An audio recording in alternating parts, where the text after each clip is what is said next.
Good afternoon, everyone, and thank you very much for being here this afternoon. As some of you know, over the last years, CPR has developed a tradition of bringing together our colleagues who are now eminent election analysts and have steered clear of forecasting, because apparently every time you try to forecast, they get it wrong, except for one. But in continuance of that tradition, we have today here Rahul, Neelan, and Gilles to discuss the data and analyze the election results for Haryana and Maharashtra from yesterday. When we were planning this talk, we looked at each other and sort of said, well, what are we really going to talk about? This is good. This seems to be a predetermined conclusion, and there won't be very much to discuss. But as it turns out, yesterday had everybody literally on their toes, trying to work out what's happened, and particularly make sense of the somewhat dramatic, I would say, shift in ground that has taken place yesterday. It also proves that you can't take the Indian voter for granted. The irony is that over the last 3 months, we've had a number of talks in this room trying to understand the new Indian voter. And almost everything that we talked about in terms of the changing Indian voter, how the shifting preferences, the way in which people are perceiving the act of voting, their understandings of democracy, majoritarianism, nationalism, all of that seems to have been put into question in a very interesting way with yesterday's results. So the big lesson is, don't take the Indian voter for granted, don't take forecasters for granted, and take us also with a little bit of a pinch of salt. But regardless, we have, I think, what's going to be a very important and interesting presentation. And we couldn't be more privileged to have with us two of the most eminent journalists to discuss what happened yesterday, and also hopefully critique and provoke the presentations that Rahul, Neelan, and Gilles will make. So thank you very much, Sheila, to be here. I think this is the first time you've come to CPR, and I hope it's the beginning of many, many more. It's a real privilege for us to have you. And Supriya, thank you so much for being here as well. Scroll is always where I go for good analysis, and the recent set of work that your new insights into democracy have been truly, truly insightful, and I'm looking forward to a lot more. So thanks again for coming back to CPR, and look forward to an interesting conversation. Over to you. I think we'll start with Rahul, followed by Neelan, and then Gilles. And since the election kept everybody on their toes last night, trying to make sense of what was happening, these three have been on their toes all the way through till literally 5 seconds ago, analyzing the data. So what we are going to get is literally hot off the press, and should definitely help us understand what's happening a little bit better. Thank you. My name is Rahul Verma. I'm a fellow at CPR. I'll begin with a sort of disclaimer that because we were working 5 seconds ago, there may be some errors in the data. Don't hold us accountable for that. Yeah, see, now you might as well become a forecaster. So the format is what we're going to do. I'll basically start with 3 big questions. Neelan will start with the data. I'll follow up whatever Neelan leaves, and then Gilles would present some data. And finally, Supriya and Sheilaji would sort of like comment on the data, as well as their own reflections on the results and where we are going. And they will also do some sort of like crystal ball gazing. So yes, it was meant to be a dull and boring counting day. That was our expectation. In fact, not just like pollsters, except one who has the best track record of predicting elections in the last 5 years. Everyone predicted huge majorities. Even the reports from the ground, journalists also basically said, oh, there might be some little discontent in Haryana and Maharashtra, but owing to Modi's popularity, majoritarian nationalism, BJP is going to overcome those small hurdles, and they are going to come back to majority. Yesterday, we all were sort of like surprised in a way that we were expecting BJP's, so BJP has returned in both the state. In the second state, I think they will return by hook or crook. But the big question is, the expectation was in Haryana, BJP is going to touch somewhere 60, given last in 2019, they won all 10 seats and had 58% of vote share. So the expectation was even if BJP comes down by 10 or 15 percentage point, they are going to sweep Haryana. Similarly, in Maharashtra, BJP was close to majority in 2014 without Sena being ally. This time, both of them contesting together, expectation again was that they'll basically cross 190 mark. Reality is, in Maharashtra, they are again back to 160, so losing some seats. And in Maharashtra, they are 7 down. So the big 3 points are basically, is it sort of like a vote against the ruling establishment in the states, as well as does it say something about the way Modi government has handled the economy over the past few months? Has voter reacted like a pocketbook voter and basically send a signal to BJP headquarters in Delhi that you cannot take us for granted for long? Second, I think the big question is, and we don't have good answer, and Neelan is going to sort of talk about this thing. So there is some hint of rural discontent, but we don't know whether data supports that kind of thing. We do know that we were thinking that after 2019, the caste binaries of dominant caste versus non-dominant caste in Haryana, Jat versus non-Jat caste, and in Maharashtra, Maratha versus non-Maratha caste are going to be a thing of past. Caste seems to have made a comeback. Now, is it in the old-fashioned, like are we going to see an old-fashioned style of caste politics, or there is something new happening? Similarly, I think there are hints in the results we have seen that there is Dalit discontent. So a large number of Dalits voted for BJP in 2014 and 2019. Have they shied away from voting to BJP this time? And the final thing is, does the result suggest in any way that opposition is going to revive? So there are mixed signals, right? Like Congress did well in Haryana, but not so well in Maharashtra. And can we take these two states as an example of oppositional and more particularly Congress party's revival? With these, I sort of like open the floor. Neelan has lots of information and data. He'll begin, then I'll do something, and finally Jill. Sir, take the hot seat. Thank you. So I'm going to actually start with higher level data. I'm going to make a very, very conservative claim about what is happening in state elections, and I think Rahul and Gilles will sort of go into a little more detail. So this is a map I just pulled off the NDTV website.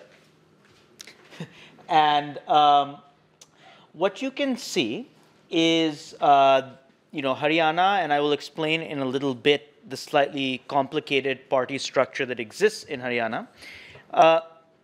The BJP sort of won in fits and spurts, won in new places in fits and spurts, and lost in places in fits and spurts. Congress was able to hold one part of a core belt, and what's most important for the way that I think about what happened in Haryana is that the new party, JJP, which is Dushyant Chautala's party, has a certain geographic concentration of support. That's the sort of purplish areas that you see on the chart. And so what I'm going to do is I'm going to try to think a little bit about not from a set of issues, but sort of structurally what happened that made the BJP lose a significant amount of vote share and seats to give us the result that we saw yesterday. So let me begin with sort of a very sort of standard exercise, which is looking at the average constituency-wise vote share. Just to be very clear, average vote share overall is not the same thing as average constituency-wise vote share because constituencies are slightly different in size. Average constituency-wise vote share is a much more important measure because that's what actually helps you win seats. The numbers tend to be pretty close, though.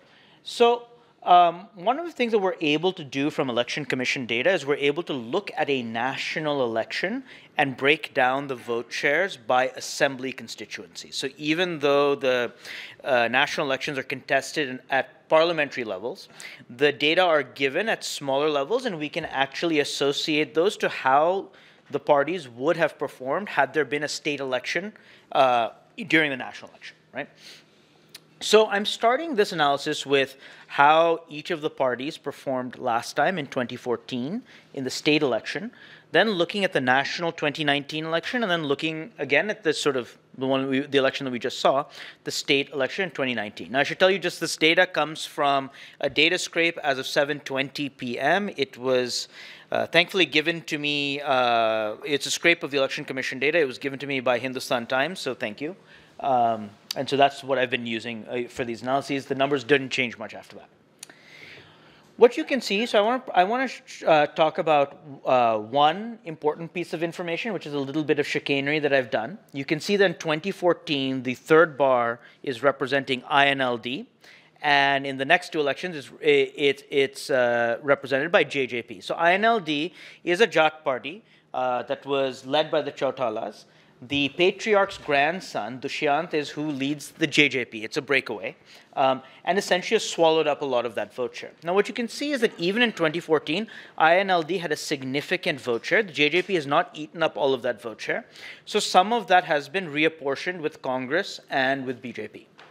And so one of the interesting results is that actually in 2019, even though the BJP is going to fare worse in terms of seats, its vote share has gone up. But what you can see is that a lot of people were thinking that given the gigantic vote share of the BJP in the 2019 national election and the very small vote shares for Congress and JJP, that that's something that would continue in some way, shape, and form to the state election, and it didn't, right? And so had we looked at the seat equivalents, we would have seen that the BJP, had numbers been like the 2019 national election, the BJP would have won 79 seats, which is a crazy number, right? And for those of you that were traveling around Haryana, I teach in Haryana, as does Gilles, you would have seen a number of billboards with the BJP proclaiming that they were going to cross 75 seats this time in the state election. Now, come to yesterday and we see the number drop to 40, even less than what happened in the state election in 2014. And the JJP has moved to 10 seats, which is showing that it's a serious player. And the Congress has actually significantly upped its number of seats as well. You can already see the first puzzle here, right? Which is that the BJP seat vote share has gone up, right? And yet the seat share has gone down, and the seats have sort of reapportioned themselves in some weird way. So I want to talk a little about structurally what happened. Now, to understand a little bit about the scale of vote loss the BJP undertook, and this is sort of a hard graph to understand, but I've basically arranged from left to right the smallest to the largest loss in vote share from national to the state election in 2019, right? At the assembly constituency level. So in 3 constituencies, the BJP actually got a higher vote share in the state election than the national election. That's that little blue region. In 87 out of 90 constituencies in Haryana, the BJP lost vote share from the national election. In 6 of those constituencies, they lost more than 40 percentage points in the vote share, right? So it's just a massive loss in vote share from the national election. On the other hand, as I said, we can look at how the INLD, as I said, the Patriarch's Party in 2014 was performing at the constituency level and relate that to the JJP's vote share. And you can see the JJP has essentially been swallowing up the INLD's vote share. Where the INLD used to perform well, that's where the JJP has performed well. Now I'll say a little bit more, which is that where the JJP has swallowed up the INLD vote share is geographically quite concentrated, and that's something we saw in the first map. And that's going to have major implications for what ended up actually happening in the election. And so this to me is the sort of key graph. And I said it's something that's very, very structural. So we know that the BJP's vote share went up as compared to 2014. And yet it lost a number of seats. So what I did was I just simply combined at the constituency level INLD and Congress's vote share as if they had performed as a combine in 2014. Now you can imagine that had they done that, the BJP would have lost 18 seats, which means that INLD and Congress were really severely cutting into each other's vote shares. You can see that in 2019, JJP and Congress are still cutting into each other's vote shares, but actually what's happening is they're cutting in significantly less. They only would have lost 9 more seats had JJP and Congress sort of created a combine and added their vote shares. Now, obviously, that's not what happens when parties form coalitions, but this is just a thought exercise. So the reason why the BJP seats go down despite its vote shares going up is that unlike at the constituency level where INLD and Congress were essentially crossing out each other through vote splitting and taking out the Jat vote, the JJP and the Congress sort of took different parts of the map, and you could see that in the spatial concentration that I started with. So there's a sort of a mathematical reason why, despite the vote share going up for the BJP, the seats lost. Right? And I want to end with this sort of very, very sort of strange thing, right? So we tend to think, okay, you know, maybe one difference between the national election and the state election is that, you know, in the national election it was about Modi. In the state election, it's about certain local economic issues, rural discontent, so on and so forth. So the x-axis here is the percentage of area in an assembly constituency that is urban, and this has been calculated by Shominder Roy, who's here at CPR, based off the European Space Agency data, right? So we can sort of figure this out by looking at satellite maps. And the y-axis is the percentage, it's an estimated percentage of BJP vote share. Right? And the red curve is how much the BJP gained in the national election, and the blue curve is how much in this recent state election. And you can see that they're almost parallel, which basically means that the BJP lost vote share equally everywhere. There's not an urban or rural effect. It's just sort of an overall Haryana effect. Okay. I'm going to quickly move on to Maharashtra. I have less to say about Maharashtra. This is a state that was a little bit surprising, given that I think a lot of people thought that it was going to be a massive sweep for the BJP combine, which is BJP plus the Shiv Sena, especially given dissension in the ranks within the Congress party. And I'll show you that that actually did have some impact. But you can see that the map is sort of messy. The BJP does lose some seats, but it does have a core area that it holds on to, right? And I'm not going to talk too much more about VBA and all of these other parties, but you can sort of see that the map is messy. So a couple of very quick data points. The vote share won by the BJP, Shiv Sena, remember that they are an alliance. Congress and NCP, they are an alliance. It's 45%, 39%, 32%, 38%. And strike rates, and I want to talk about strike rates because they matter a lot when we're talking about coalition governments. A strike rate is the percentage of seats you win as a function of the number of seats you contest. So the Shiv Sena and the BJP are an alliance. So let's assume, just to make the math easy, that Shiv Sena and BJP are competing in a place with 200 seats. Actually, Maharashtra has 288, right? And they're each contesting in 100 seats. So if the BJP wins 70 of the 100 seats that it contests, and Shiv Sena wins 60 of the 100 seats that it contests, then the strike rate of the BJP would be 70%, the strike rate of the Shiv Sena would be 60%, right? What I don't want to do is take the 60 seats and divide by 200, because that's giving you an unfair picture of what has happened, because the Shiv Sena and the BJP didn't contest. They contested in alliance. So these strike rates are accounting for that. They're only dividing by the number of seats that the actual parties have contested. You can see the BJP has done significantly better than the other parties. So this is the only sort of more complicated graph I want to talk about. These are two-way strike rates, right? So this is a situation in which we have four parties, two are in alliance, and another two are in alliance, which means the BJP can compete against the Congress or the NCP at the constituency level. Shiv Sena can compete against Congress and NCP. And we can flip it. Congress against BJP and Shiv Sena, NCP against BJP and Shiv Sena. Now, the point that I have consistently made over the last several years is that a lot of the electoral map that we see, national elections, state elections, is a BJP Congress effect. There's something happening around the country when BJP and Congress compete against each other. It doesn't look like other contests. And you can see that the BJP has a massive strike rate against the Congress, and it actually contests a significant, the BJP disproportionately contests against the Congress in Maharashtra, a strike rate of 67%. The Congress only has a 24% strike rate against the BJP. Everything else is sort of, you can see that the NCP is competing reasonably evenly against the BJP and the Shiv Sena. The Shiv Sena is competing reasonably evenly against the Congress and the NCP. There is this BJP versus Congress effect that's very clear in the data, right? And that has to do with, I think, something that Gilles will talk about, level of defections and sort of uncertainty within the Congress ruling ranks. And I just want to end with this, same graph. We would think for sure in a place like Maharashtra, rural distress would matter, right? And again, if we look at the 2019 national election vote shares for the BJP, compare them to 2019, I can do this for Shiv Sena, NCP, Congress, it looks identical. It's just a parallel shift. So to the extent that there's any readjustment in vote share, it seems to be spreading all across the state. There's no systematic rural or urban pattern to the shift in vote shares. So I'm going to leave it there. I'm going to quickly hand it over to Rahul to talk a little bit more. So the reason I just wanted to start with this map, and though Neelan has showed you that there is sort of like no relationship between the urban-rural at the constituency level thing and vote for BJP, what actually happened, like if you look at this map, last time, so BJP basically does really well in this region, which is the Gurgaon Faridabad region. This is a region where BJP done well, very well last time. This is Jhajjar Sonipat region, which is basically the stronghold of Hoodas, and this region is Hisar Sirsa region, which is stronghold of INLD and now Chautala. So Dushyant Chautala has done well in this region. What basically BJP's seat largely came down this time.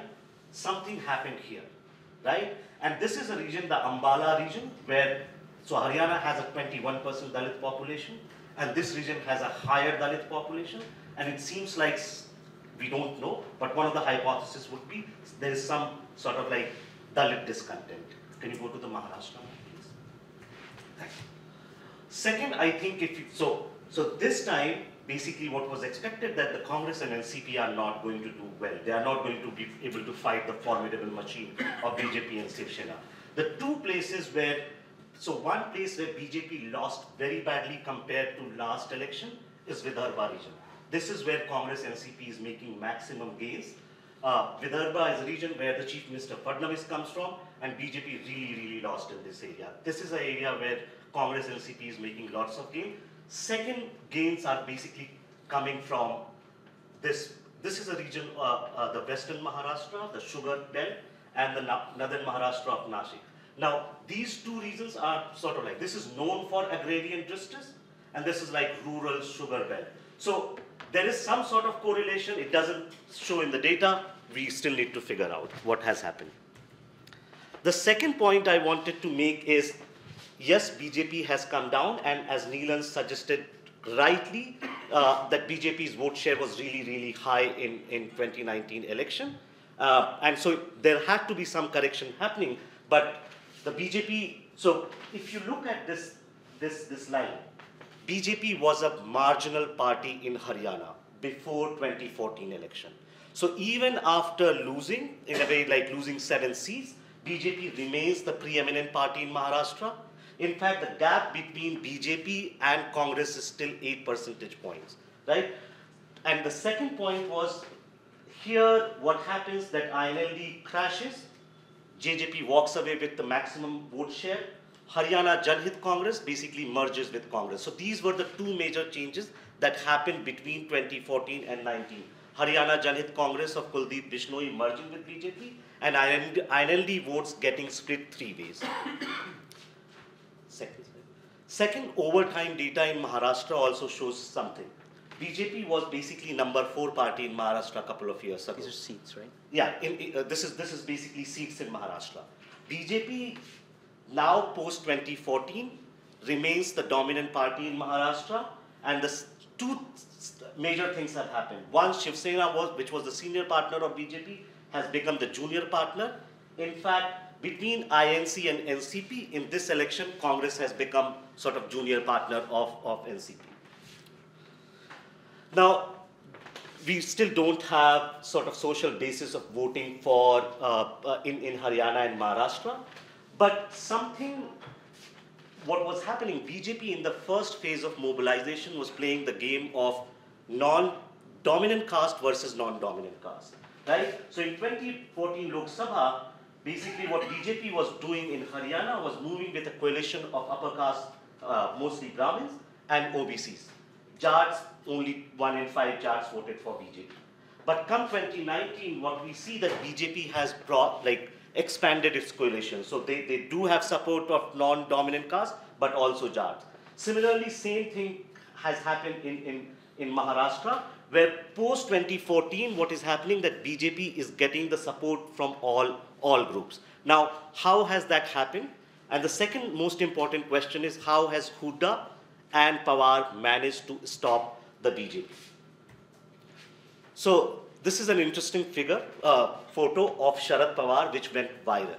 Sharad Pawar standing drenched in rains and still trying to mobilize the crowd. This person who has built a whole political empire in Maharashtra over 4 decades, which comprises of agricultural cooperative markets, sugar industries, irrigation contract lobby, and many other things, everything was under threat. BJP, so on one hand, Prime Minister kept on praising Sharad Pawar, saying he's the guru who held my hand during my initial years. Behind the scenes, Fadnavis was bringing one legislation after legislation, cutting down Pawar's political empire. And what was the effect of this? And Jeel is going to talk more about it. Most of Congress NCP legislators in the Maharashtra, Western Maharashtra and Marathwada belt defected from NCP and Congress and joined the BJP. And it seems they have not done well. In fact, like the most important figure, Uday Raj Bhosle, who's sort of like descendant of Shivaji Maharaj family, he was elected MP in 2019. Decided to sort of like move to BJP, so he had to recontest, and yesterday in the by-election, he lost the seat, right? So big Maratha leader losing. So Pawar basically, so one interesting thing we need to realize about opposition politics, it seems that, and if you have heard Modi and Shah speaking yesterday, they basically came out and spun it around that we have done really, really well. Whereas what was interesting that the national leadership of the Congress did not come out in the same way. In fact, national leadership of the Congress had bailed out these state leaders. So Congress managed to do well in Haryana because you had a formidable leader in Hooda who basically rebelled against the party, got the PCC chief removed, and basically became the in charge of Haryana's campaign. So Hooda played a smart politics of basically taking this like sort of like Jat, consolidating the Jats behind him and making some sort of like pacts with the Dushyant Chautala's party. So what these two photos for me are important, that when you are going to have a state election and you don't have a formidable leader in BJP, you are going to see some challenges coming from the opposition. At the national level, Modi does not have a similar face against him in the opposition, so he can rally the troops, he can basically ask voters to forego their economic concerns vis-a-vis nationalism issue. But when you go in the states and you have a formidable leader in the opposition, BJP is going to face challenges. And we have seen this happening across, like in last couple of years, that happened in Madhya Pradesh, Chhattisgarh and Rajasthan, right? The second, I think, is a very, very important thing which is happening in Indian politics, and we don't still have good evidence on this. I do think that there is now a Modi vote in India. So, and Modi vote is independent of BJP. BJP cannot always mobilize that block of voters which come out and vote for Modi. So Modi can convince voters to come out for him when he's the candidate. But when he's not the candidate, BJP cannot use similar rhetorics and tactics to get them to vote for them. Yeah. So before we hand over to Jeel, I think one thing that Rahul and I were talking about, I think what's interesting in all of this analysis, including the reason why we've had to go so structural and talk about leaders, and why it seems that a lot of media persons may have missed what was going on, is that it feels very much like a policy-less, issue-less kind of election. When elections turn personalistic, when it starts depending on charismatic authority of individuals. If you're walking around Haryana, how do you actually put relative weight between the popularity of Modi and Dushyant Chautala, right? That becomes an incredibly difficult calculation to make, right? So I think part of what is difficult for any person working with quantitative or qualitative data is that when you don't have issues or demographic variables to hold on to that are doing much for you, as you saw with urban rural, it's completely parallel, right? Then the ability to analyze what is going to happen in an election or where the electorate is going to go becomes quite difficult. Now, with that, I'll hand over to Jeel. Okay. Anyone hear me? All right. So I try to be as complimentary as possible, although we had little time to also even let alone prepare, but also coordinate our presentation. So in case I'm repeating things that have been said already, I'll just skip. Thank you. All right. So I think the first fundamental truth is that we have actually no idea what motivated voters to vote the way they did. And in absence of information on the determinants of voters' electoral behavior, all we can do, and what I'm going to try to do over the next minutes, is to concentrate, on the political factors that have contributed to shape the outcome. So this is not a causal explanation of what happened, but what are the various political factors that have intervened that have contributed to shape the outcome that we saw in both states. And I'm looking at 5 factors essentially. Some of them have actually already been covered, so I will skip over those. First one is turnout, performance of alliances, the question of turncoats and rebels, which is always very much talked about, the resilience of small parties, and the electoral geography. I'll just add on things that have already been said. I think the first, and whenever one looks at an election, one always must look first at participation and turnout, because it's not simply, it's really the distribution of votes among those who participate.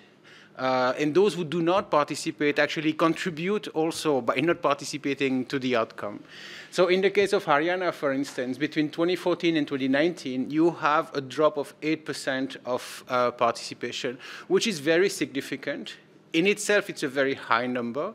And it's also a particular number because in recent years, we've seen that practically in every state, participation has been steadily going up. So here, and I can't really offer an explanation, you have a significant drop of participation in Haryana, which could have the effect that the larger groups that are heavily mobilized, and we have ground evidence that Jads have been heavily mobilized and probably therefore participated a lot, can see their relative weight increase if a lot of voters who do not belong to those groups basically turn absentee on polling days. Even in Maharashtra, even though the drop is not as significant in Haryana, you see that there is no real push or increase of participation. And in India, or in Indian politics, swing elections often take place in the context of depressed participation.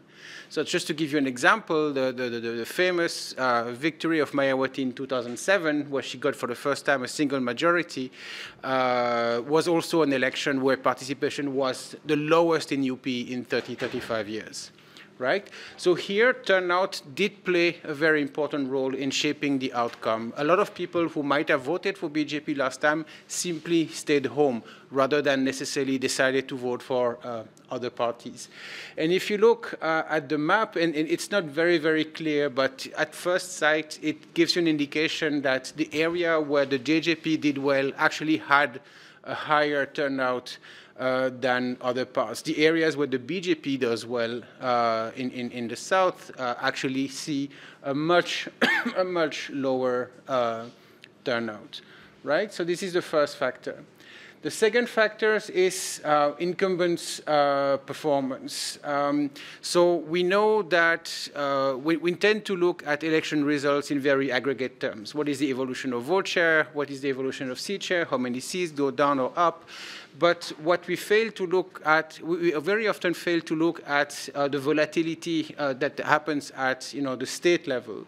So for instance, a party can have a stable performance in terms of seats, but it can obfuscate the fact that they lose a lot of seats and win a lot of other seats. So in Maharashtra, 126 out of the 288 seats actually changed hands, which is not far from half of the lot. Another characteristics of Indian elections, and Maharashtra is a good example, is that not every incumbent actually gets to rerun. Either they sort of disappear, or their political parties usually does not give them a ticket to rerun.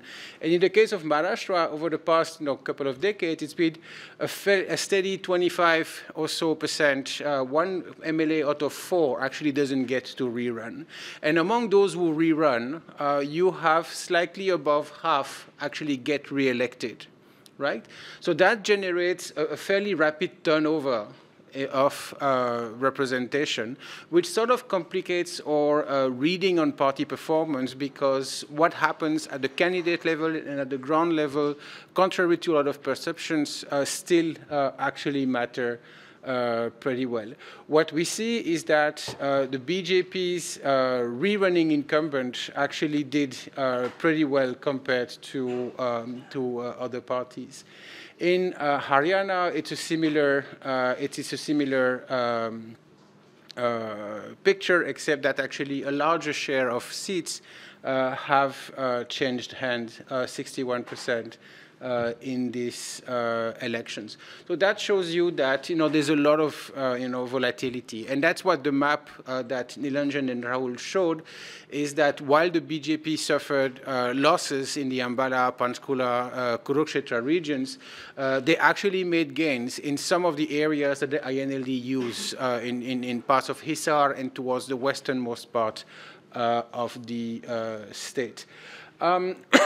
There's always a lot of publicity and a lot of attention put on rebels and for, it makes good, news. It makes for interesting stories. Everybody loves a story on betrayal, and it's usually used as a proxy to get a sense of in which direction is the wind flowing. If candidates go massively, defect massively in favor of a party, then it is so that this party is going to do well, or at least they seem to think that it's going to do well.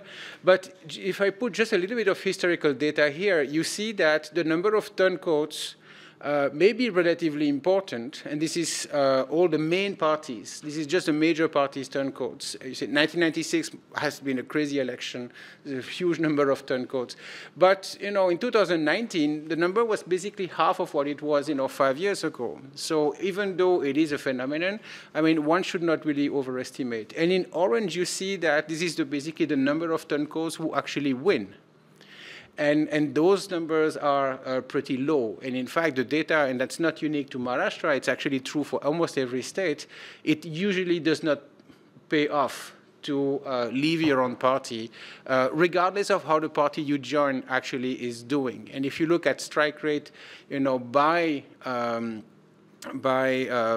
party according to origin of turncoats or destination of turncoats, the numbers actually are pretty low.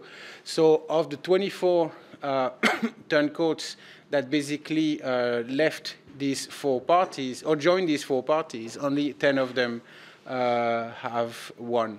That being said, those who lost still got a lot of votes, because usually those who defect think that they don't necessarily need their previous party's protection. They usually have a base on their own, and 43,000 votes on average for each turncoat that actually lost the election still means that they probably played a spoiler in the seats where they contested.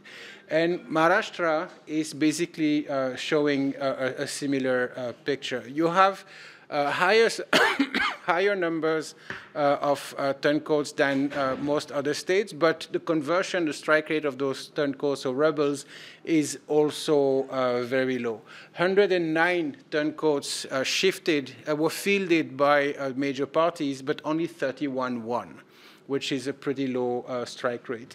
And here, the average vote share of those losing turncoats was about 65,000 votes. It's important to look at also the performance of those who lose, because we tend not to pay attention to them, and we know there's a huge number of parties, and most of them are actually quite irrelevant. But once in a while, you have smaller parties that can actually play spoiler effect. And in the case of Maharashtra, it seems that is it VBA or BVA? VBA, that's correct. That the VBA of Prakash Ambedkar did not actually, it was leading for a while, but actually they did not win seats. But they they presented candidates in a large number of constituencies, 236. 119 of those candidates finished second or third, which is a very significant result. And the average vote share of those candidates finishing second or third was 15,000 votes, which is well above the victory margin in a large number of seats. And they altogether get about 2.5 million votes, which is very significant. And so there is a perception that this might have cost quite a lot of seats to Congress, and which saw a chunk of its Dalit base, shifting towards Prakash Ambedkar's formation. So those small players actually remain relevant. And this is a very interesting, for me, this is the most interesting table here. I removed the Haryana because there was some improper calculation here.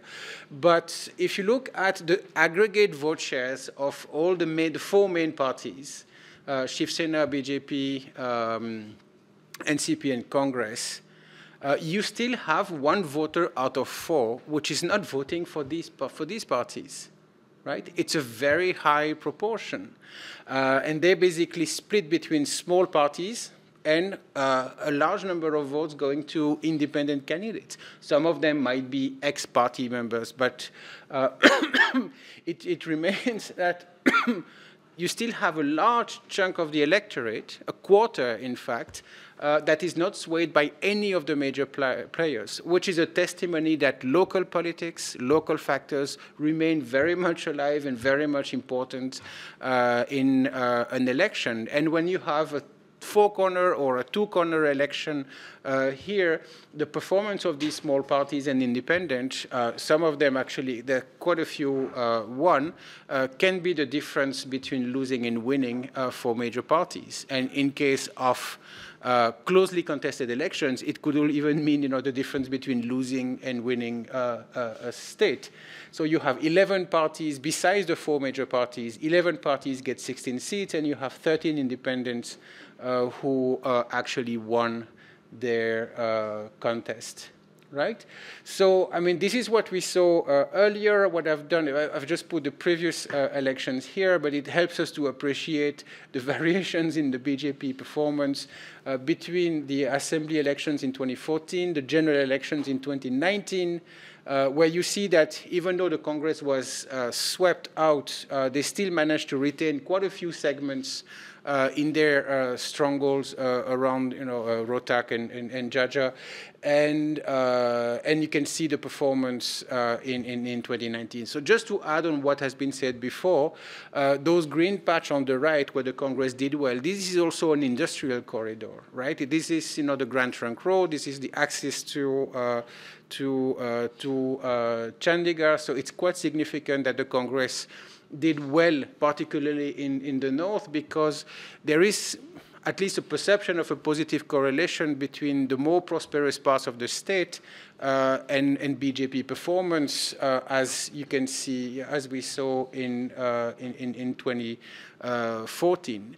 And the map here illustrates the point that Nilanjan was making, that the reason why the strike rate of the JJP and the Congress was higher is because they did not really overlap. Their electoral bases did not particularly overlap, geographically speaking. And so that has basically transformed the election, instead of a three-corner elections, a two-corner elections, but one corner being played by two different parties in separate parts of the state. Just to add on what was said before, and Maharashtra is a little bit painful because it's a bit of, patchwork, kind of map. But it's significant that the BJP would do badly in the Vidarbha area, symbolically, of course, because this is the region of the chief minister, but also because this is the region most hit by farmer suicide and rural distress. And it's very difficult for us to say anything really about that, because we've seen that areas with high concentration of agrarian distress have actually produced very different outcomes from one election to another. So the links between the two are absolutely not straightforward. So simple conclusions is we have no clue about on what basis people have voted, but there are a few political factors that help understand the shaping of the outcome, and most importantly, the resilience of small political forces, the importance of the electoral geography. The turncoat phenomenon is inflated, but in small parts, it actually has some sort of a mathematical effect. And lastly, and I did not write it down, is the fact that opposition to the BJP can really come when it is grounded into state politics and not from the top. Whenever, and if you look actually at the recent history of recent elections, the Congress has done well in states where it has a remnant or a semblance of ground organization, where it has recognizable regional leadership. So that would be Punjab, Karnataka, but also Rajasthan, Madhya Pradesh, and when the leadership, the national leadership of the party stayed quite remote. So in the case of Haryana, it was probably a good thing that Rahul was not really involved in the campaign. And we were having an exchange yesterday on a TV studio, and basically, I mean, it came to my mind that the Congress party is a little bit like Belgium, probably better off when there's no one at the helm, and when the local federal entities or the state level entities can actually run the show. Thank you. Hello, I'm Supriya Sharma. I'm the executive editor of Scroll.in. For me personally, the biggest takeaway from these elections is that we have less reason to be anxious about the state of Indian democracy. Clearly, these elections have shown that there is still a good amount of political competition, at least at the state level, and that Hindu majoritarian nationalism cannot override all other axes of politics. For a while, many people have been gripped with this sense that Indian constitutional liberal democracy is morphing into something else. Over the last 5 years, there have been concerns building up about the state of the media, shrinking media freedoms, about growing government influence over independent institutions, political marginalization of religious minorities, et cetera, concerns that sort of came to a head in August when the government went ahead and revoked the special status of Jammu Kashmir under Article 370, splitting the state into 2 union territories, basically downgrading its status in the Indian Union, all this while keeping the political leadership of the state not only in the dark, but also under arrest, allowing its own appointee, the governor, to basically stand in for the will of the people. And what made all of this worse was the fact that the Supreme Court very much sort of put the whole matter on the back burner. In fact, it even dragged its feet over habeas corpus petitions, which sort of clearly sparked like a whole lot of commentary on fundamental questions facing Indian democracy, which kind of made me wonder, outside of these narrow circles, what is the popular discourse around democracy? Do ordinary Indians share the misgivings of liberal commentators? Is this something that people are talking about? Probably not, but I thought it was worth trying to find out. The only thing was, I was intimidated by the idea of going up to someone on the street and asking them, क्या आपको लगता है भारतीय लोकतंत्र खतरे में है? Do you think Indian democracy is in danger? It just didn't seem like a good opening line, which is why I decided to basically to take the softer, the sort of easier route of going to states where elections were taking place, where people anyway expect reporters to show up and ask them a whole bunch of questions. And I thought I could slip in questions about Indian democracy in, kind of general conversation about elections. I first went to Rohtak in Haryana. Now, Rohtak is part of what Rahul, Nilanjan, Gilles, they've all shown you this map where this is sort of that area that the Congress managed to retain, not only in the assembly elections of 2014, but also in the Lok Sabha. If you look at the assembly segments, those segments Congress won, even though they eventually lost the parliamentary constituency of Rohtak. And they have retained it even now. So this is part of the Jat belt. This is where the Congress is very strong. So I kind of naturally assumed this is where the BJP has it faces a lot of opposition, which is why the chances of people engaging with the idea of Indian democracy might be higher. And as I expected, a lot of Jat men enthusiastically supported the idea that Indian democracy was in danger. The only trouble was that they couldn't really articulate why. The most proximate thing for them was that, well, there is no strong opposition, which they would also couple with statements like BJP is doing caste politics in the state, which clearly indicated that this was a partisan position. But one man took the conversation further ahead. He was Jat. He was elderly, about 70, a retired government employee. Very interestingly, he was actually tentative. He didn't want to, right away engage with the idea that democracy is in danger, but he said things like, yeah, you need a strong opposition. And then he went beyond that to say, you also need independent institutions. And he went on to talk about the RBI, pointing out that the recent reserves that the RBI had given the government, 1.76 lakh crore, was higher than any year previously. And he actually chuckled and said, look, now even village people like us are talking about the RBI. So from RBI, he leapfrogged to Election Commission. From there, he went on to talk about the media. Basically, he ticked off every box in the textbook definition of liberal democracy. But then the same man, I didn't even ask him about it. On his own, he volunteered that he supported Article 370 revocation. He supported what the government had done with triple talaq. He supported Modi's speech asking for population control. Basically, all the dog whistles which indicate that he has anti-Muslim views. And as I pushed him on this line further, it was pretty clear that he did support Hindu majoritarian politics. Now, a voter like that, the BJP, could at least hope to, even though he was critical of the BJP, he was actually saying BJP was undermining democracy, but the fact that he supports majoritarian politics means the BJP stands a chance of converting him. They can convert him if they can make the elections essentially about the social cleavage of religious divisions, right? If they can make this election center around themes that are hot button topics that basically make this voter think more like, a Hindu rather than like a Jat or rather than like a concerned citizen looking at what is happening to, democracy. But basically that was pretty evident to me through that conversation. And it was evident also that BJP recognized this, which is why they tried to make this election about Article 370.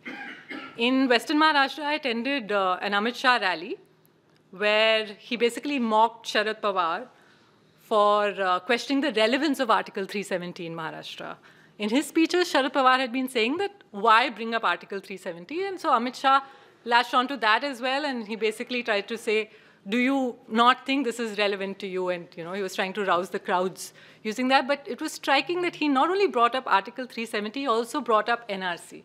He brought up the bogey of illegal immigration, and he said, I assure you that we will single out every illegal migrant in this country, chun ke dhoondenge or nikalenge. It was striking the way he spent more than half of his speaking time at that rally on these two topics, Article 370 and NRC. So clearly BJP, the reason they were bringing up these topics was because they were hoping that these could sort of neutralize all other sources of discontent in those states. If you scan media headlines from these elections, especially in Maharashtra, it's just astonishing. Not just at BJP rallies, but also opposition rallies, the fact that they were always being cornered into talking about Article 370. The fact that that kind of politics didn't entirely work for BJP, that strategy didn't entirely pay off, is a good sign for Indian democracy. It sort of shows that political competition cannot be reduced to this homogenizing politics of majoritarian nationalism.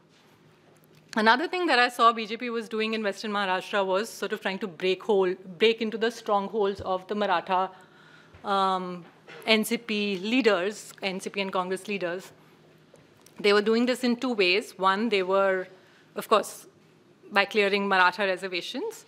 And two, they basically managed to get a whole bunch of leaders to cross sides from Congress NCP into BJP. Now, the opposition, of course, maintained that these defections were entirely a result of the misuse of investigative agencies, basically, that BJP had threatened its leaders with false cases. Of course, privately, they'd concede that the corporate sector is filled with scams because, as I said, you need money to fight elections, and so, पैसा यहाँ से उठा के वहाँ तो डालना ही पड़ता है.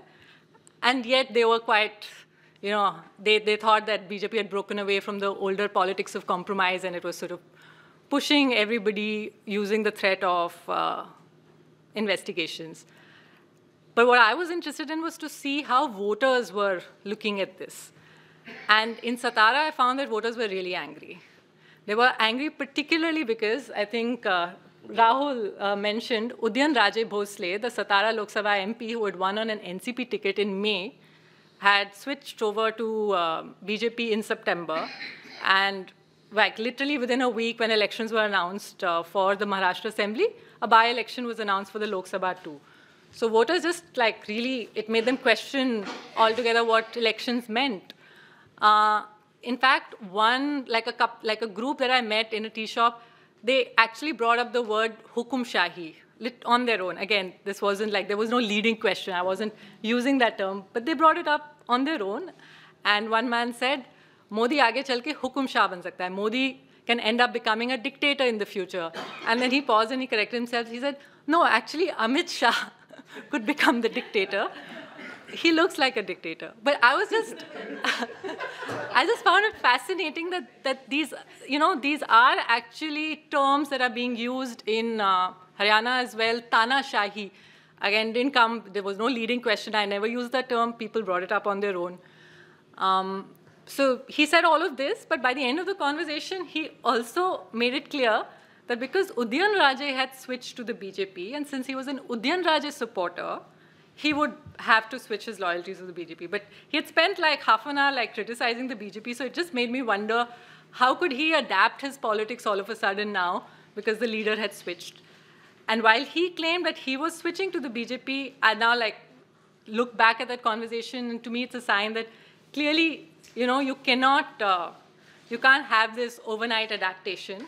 And so BJP may have been able to break away a lot of Congress, NCP leaders and get them into its fold, but clearly voters did not switch their political allegiance quite in the same way, which, I mean, I also think that is a good sign for democracy because it shows that, you can't neutralize political competition in a democracy merely by targeting opposition leaders, because the social base of those leaders is not going to switch overnight.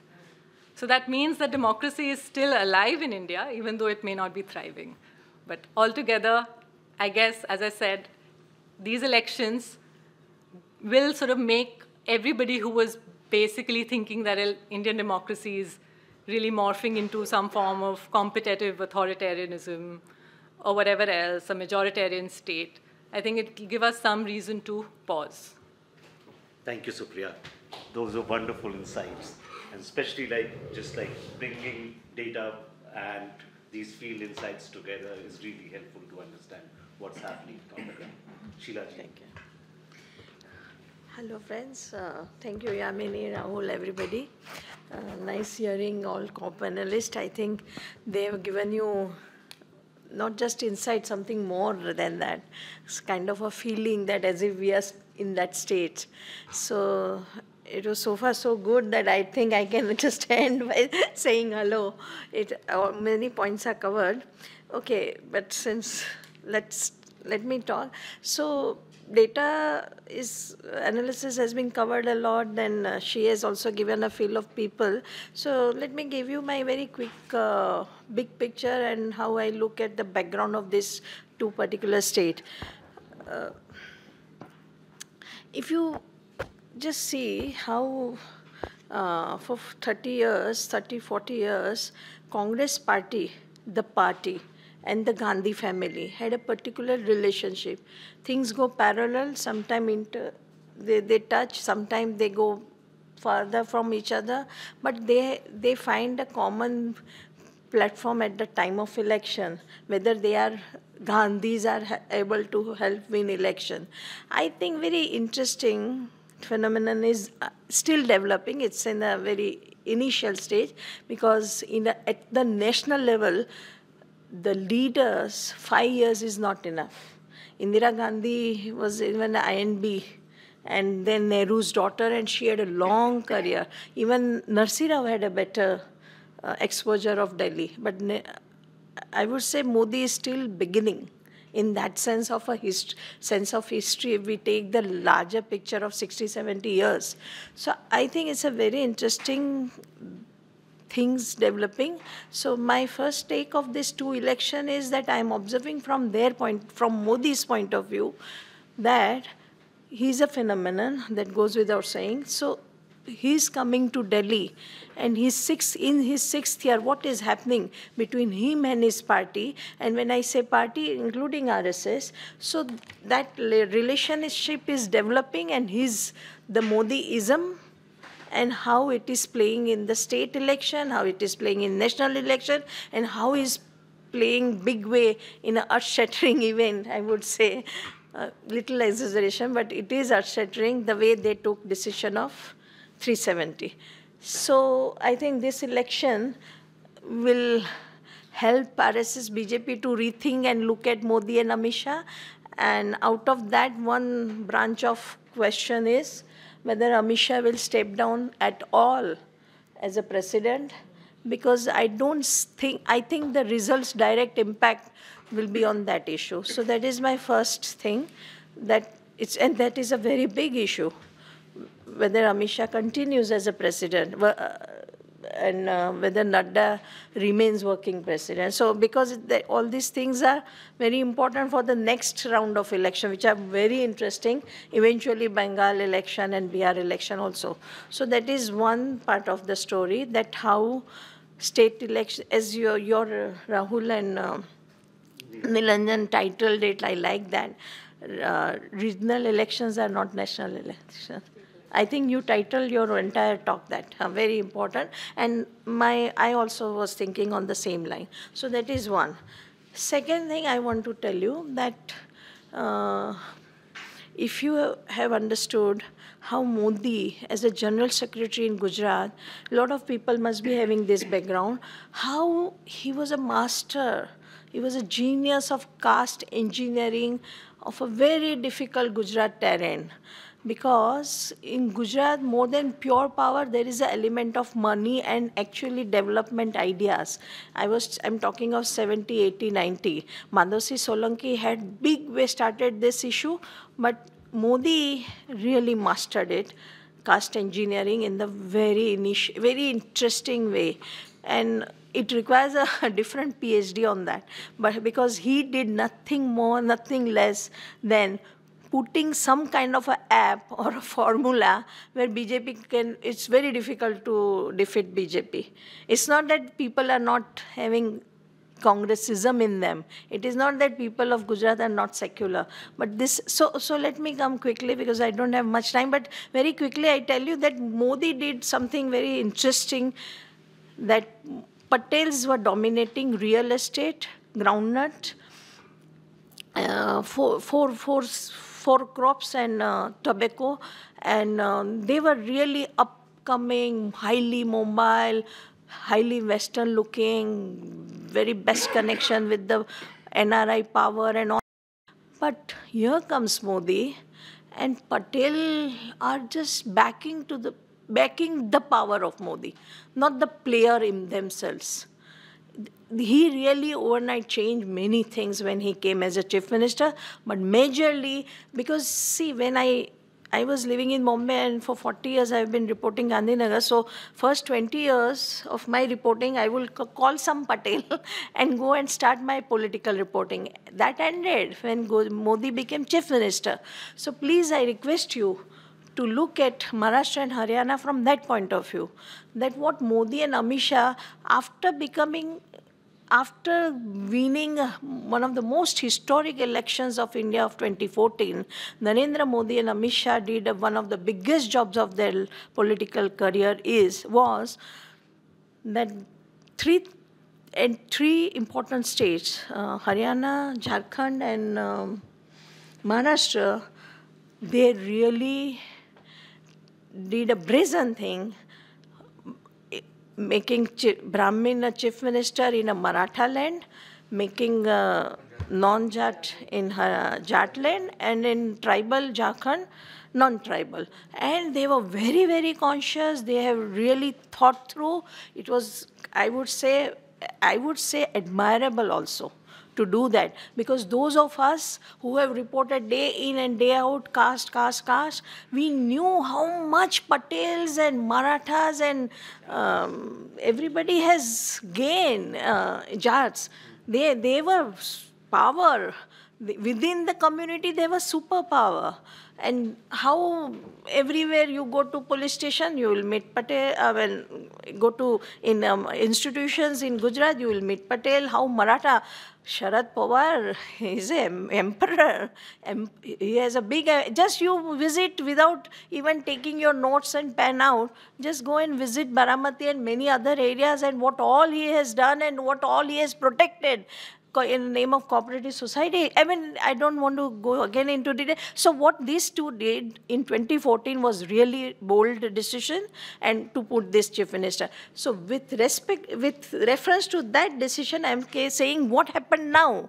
And this result has to be weighted and should be understood with that particular decision of these two, that are they successful?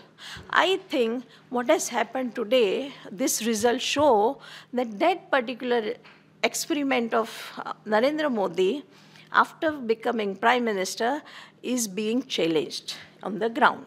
That's all has happened. It is not that it's a turn, this setback to BJP or less than a good result of BJP is making many major changes in the big painting that Narendra Modi is painting for all of us since 2014. No, not some shades will differ, but no, the big picture remains. His focus remains. ABC of his politics remains. But what has changed? See, so interestingly, I was yesterday all day this unfolding of events and these figures taught me that sometime in politics, a knock in the back can be more severe than a tight slap. So they have not lost, they have not been defeated, but then you ended up with Gopalkonda because of a certain situation. So it's a humiliation of a different sort. It's a small thing. It's not small, I would say. It's not huge implication at a national level, but still it is an embarrassment. So that is what has happened. Okay, and so this, I have also talked to Pradeep Gupta and many others who were on the ground round the clock. As a reporter, I had interest. So I have understood 2-3 very quick one-liner, I would say, that in Haryana, just imagine how fascinating even to imagine this, that if Congress and Jan Nayak Party had a proper professional scientific alliance then, I think that would have been, we would have required a very big panel and a very big discussion then. I have a feeling BJP might have lost, and the Congress, they would have come to power. That is my own feeling, and why I am saying this, that there was certainly visible discontent, and it is a very simple story of Indian elections since independence, that when there is a discontent, you have to, in an Indian kind of a society, channelize it. If you can't channelize it, then the ruler continues. Not a big thing. And in Maharashtra, I feel, again, a very simple, you don't need many brains and many analysis, or you don't need to browse too much Google and all. Very simple lesson for Modi and Amit Shah, that which again is a old 40, 50-year-old lesson that unless you percolate your power to the worker level, party doesn't move. Nobody is doing, no Bharatiya Janata Party is not a Bhajan Mandali party. Everybody wants power. It is perceived that you have a power, please percolate. Otherwise we don't run. It was Maharashtra was a, and even Haryana, I think, that is one of the major issue, that in those two, there is this organization within BJP, this percolation, its power is not happening fast and not happening fairly. So I think that's why this kind of a setback is visible, and I think it's very good. Intra-party democracy is also very important for all of us. So that is happening. So BJP workers are also quite a good Democrat, and they are teaching lesson or two. So it's very interesting. And okay,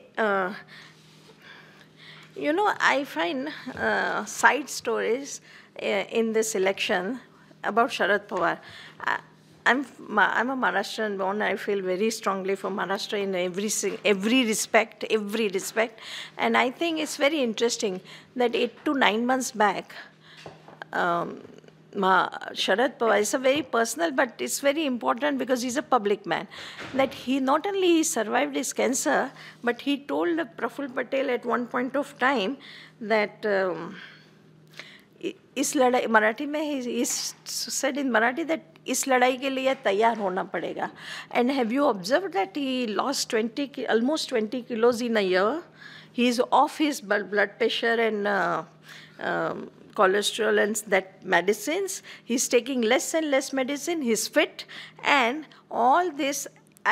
When these details I was listening to, so I think what I understand politically is that Marathi Asmita was very big factor in this election. It came late, but it was because of a sympathy factor for Pawar. Pawar has done a concrete development. You can't deny that. At what cost and all that corporatization of his politics and cooperative corruption and all that aside, but he has never lost his, what BJP very fondly says, Chal Charitra Chehra. He has a certain kind of a continuity of it throughout his career. So I think Marathi Asmita issue came into fore, and BJP had to pay for it in Western Maharashtra. And in Vidarbha, there is no question it was discontent of farmers and other issues which really took toll of BJP. And also in Western, I think in Vidarbha, one of the reasons that I gave, that always it is the case. When some party loses and some party wins, you just check whether power was percolated down or not. It must be the case, and which was the case, I think, in Vidarbha. So this was, according to me, we have reported so many elections, rather we are now tired of it. But I think this was not a complicated election. It was a straight election. There was a challenge to that post-2014 decision of Modi Shah.